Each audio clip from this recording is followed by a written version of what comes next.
today's been alright. First 2 days were awful, horrific. First 2 days were very tough. Just couldn't stand up, just very slow. Just slipping over, yeah. Carving your way through the snow. But today's been a lot better. Today's been actually alright. made some progress today. Like 4 o'clock in the morning, you wake up. We'd gone 36 hours with no sleep. Yeah. 36 hours carving through all that snow with no sleep. So yeah, that's probably that was the hardest. Nearly pulled at oars just because I couldn't face another night, another 16 hours in the dark. Checkpoint people were amazing. So yeah, last thing they want to do is see you not go back out that door. So some wise words, and then before you know it, I think we both said, I'm glad we come back out. And there's been some enjoyment today, some laughs. We're turning in here, aren't we? Awesome. Right, thank you very much. Thank you. It's been an interesting experience, the first time I've done this, and I think the advice you've given before of adaptability is just everything that could have gone wrong has gone wrong. I made a ridiculous navigational error, ended up doing about 3 hours longer than I should have done because I went the wrong way and then got very confused. And then later that day got caught on Fountains Fell in the really bad weather, was close to hypothermic when I got down, ended up having to bivvy out for 6 hours overnight. That was a low moment. That was really tough. At the time I was really angry with myself because I'd been so silly, but so long as you can adapt and go with it, then you can carry on. So I'm still carrying on.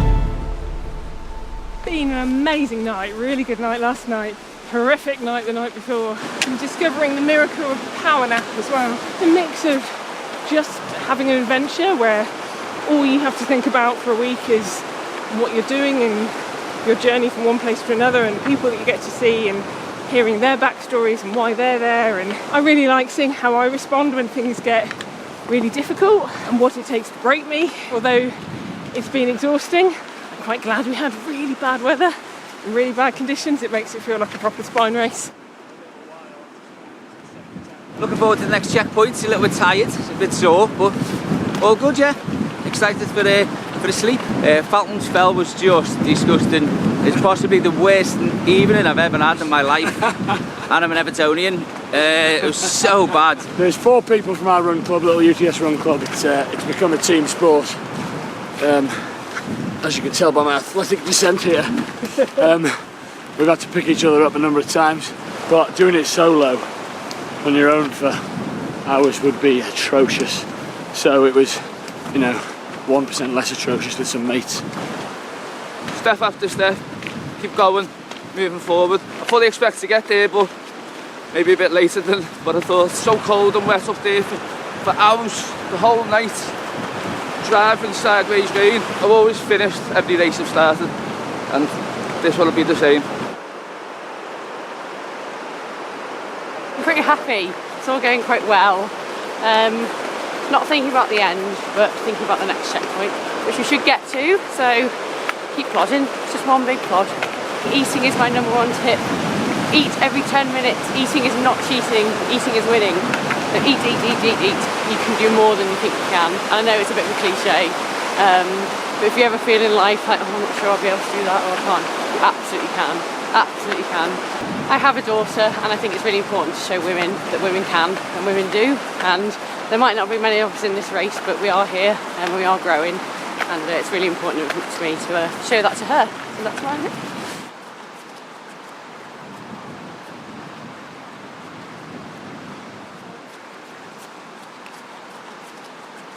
I googled, is Marathon des Sables the hardest foot race in the world?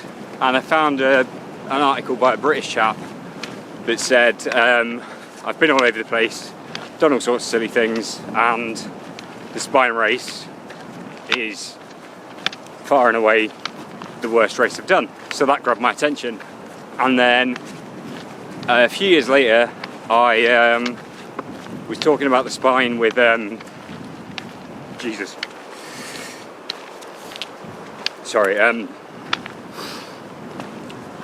of my best mates who's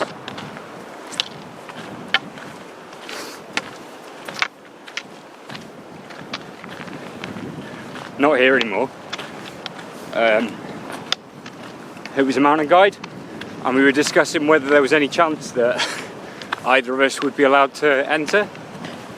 And I was like, well, you've got no excuses, you tick all the boxes. But he never managed that.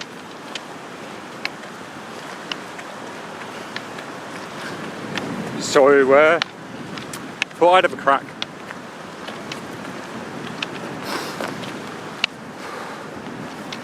And here we are, and yeah, hopefully we'll finish it.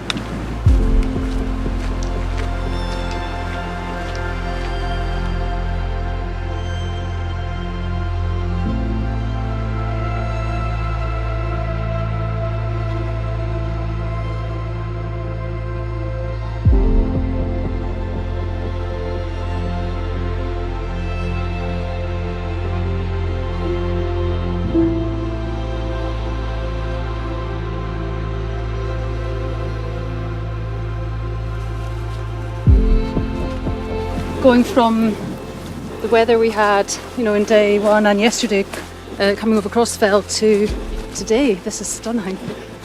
But we did get our spine weather in day 1 and 2 with bells on. So I'm not really a walker, I'm a runner, and I'm not managing to do a lot of running just because I'm finding it really tricky underfoot. So it's just a completely different challenge for me. I've dart watched for years thinking that just looks insane. Why would anyone do that? How could anyone do that? And then I really wanted to push myself and prove to myself that I can do crazy things that I think are difficult that I don't think I can do.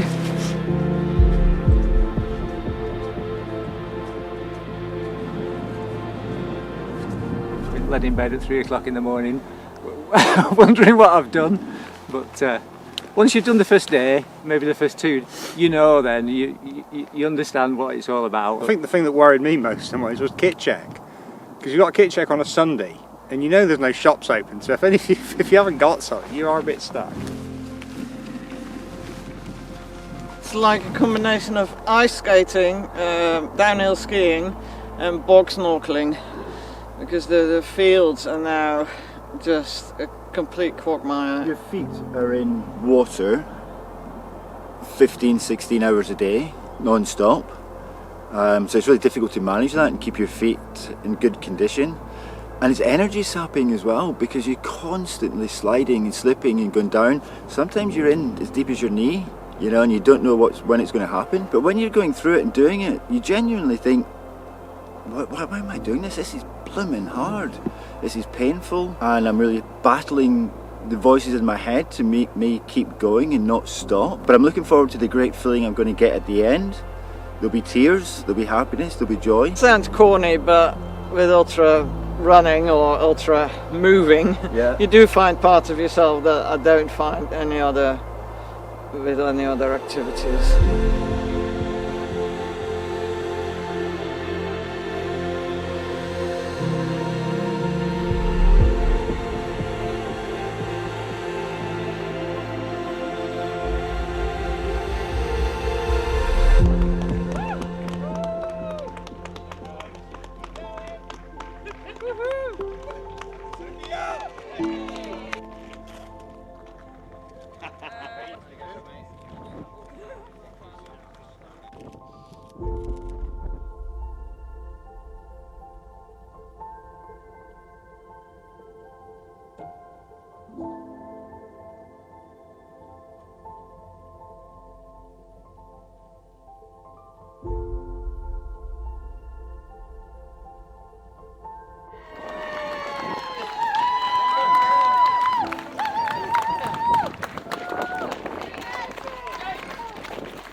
we're going to keep this quick.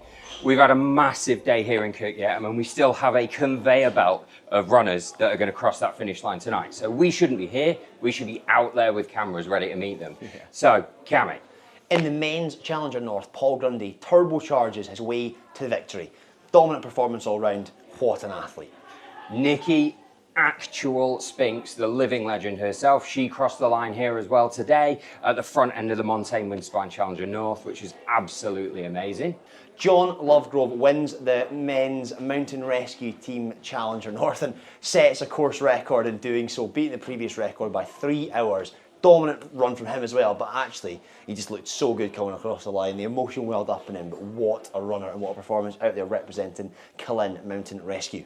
Yeah, and I mean, who else would you expect to do well out there in those conditions than a member of a mountain rescue team? And you've handed off to me there for the big one, which I'm really, really grateful for. Kim Collison at the 4th attempt. I mean, you've got to believe we've been willing him forwards the entire way. And he got there. 4 years of work and sacrifice and effort. And he got there with the 3rd fastest finishing time ever. I mean, if you're going to do it in style. He yeah, certainly did. Absolutely. Especially He's just been building the yeah. anticipation. That's what we're figuring has actually happened here. Especially these conditions. So rough underfoot. Didn't bother him in the slightest. He was actually trotting across those bogs.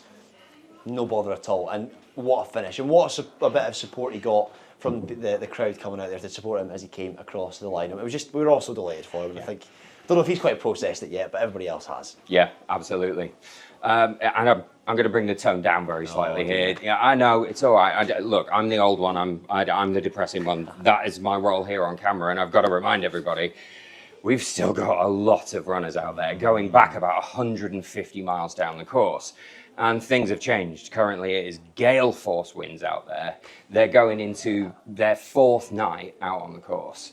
And they've got a long way to go. And the guys at the back are under pressure. Keep an eye on that tracker. At Langdon Beck tonight, there is a cut-off at 11 p.m. And those runners right at the back have got to get there and get out again by that time. From this point onwards, it is a war of attrition for those guys at the back. It certainly is. Make sure you continue to watch those dots, and not only can you do that, you can watch a live stream for the finish on the tracking page, as well as following all of our social media updates and on YouTube as well. So there's so many things you can be watching, there's so many ways you can interact with the race, and remember, those guys at the back that are fighting the cut-offs, drop them a word of support, drop them a message into the tracker. Your word of support might be the difference between them making it or not. Absolutely. Keep following those dots. We'll be back tomorrow. Let's get outside.